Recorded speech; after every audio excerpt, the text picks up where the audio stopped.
Hi guys, this is Phil. So a lot of you, hi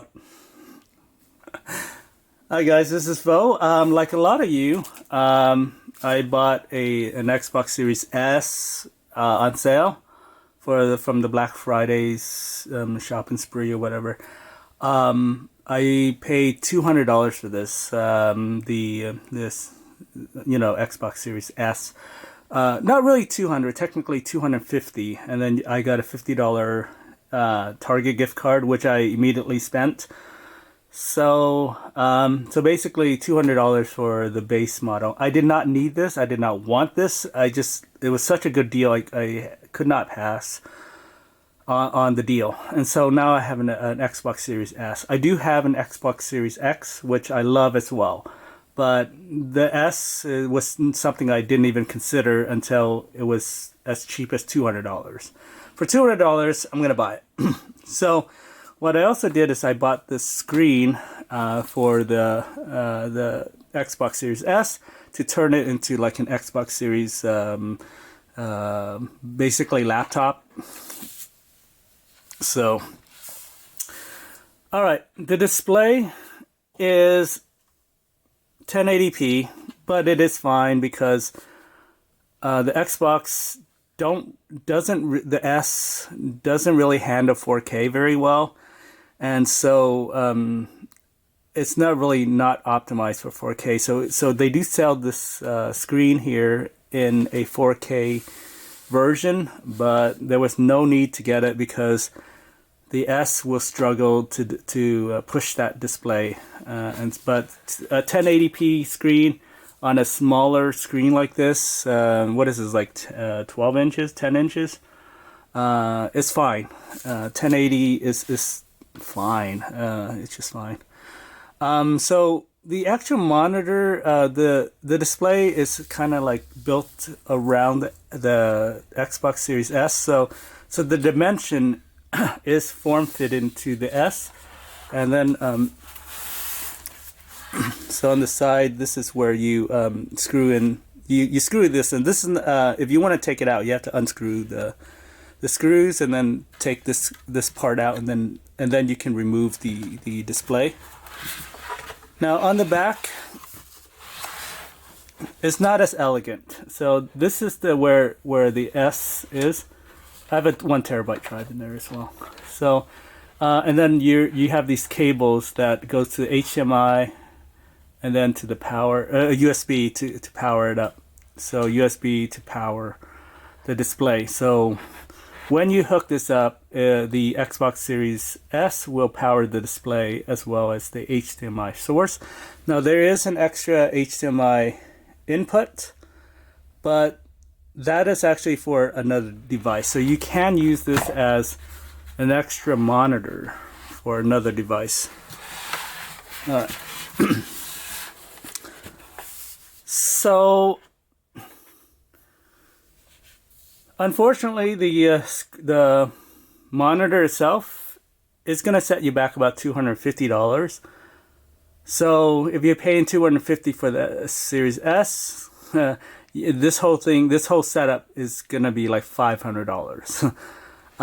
But you do get a cool monitor with it, and what else? The sound's all right. They have built-in audio sound as well.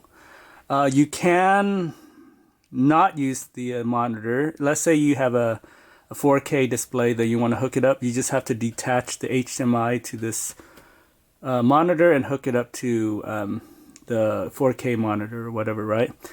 The problem is you can't leave it closed, because if you leave it closed, what you're doing is you're covering this vent here, this large vent. I guess you can leave it closed. It's just gonna kind of burn this part here. This heat is gonna maybe destroy the screen over time right here. I don't know.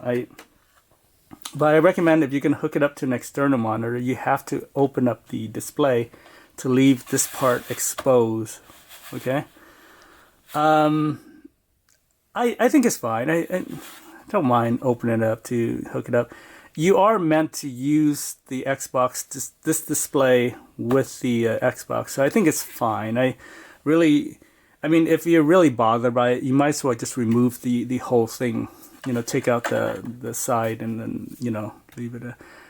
The S itself is actually very small. This is very small. I'm not used to how small this is. And it's amazing that Microsoft got this to $300 as the retail price. I think $300 is a fantastic price for this product.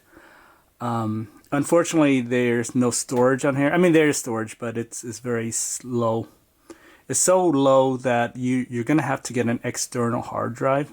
Now, you can get a spin-in external hard drive for very cheap. I think you can get 2 terabyte for, I don't know, like $100, or if that. Unfortunately, if you're going to get an external and you want to install modern games, that's game that uses that proprietary fast connection or whatever, you're gonna have to get the Seagate 1 terabyte, or they sell these in 2 terabytes as well.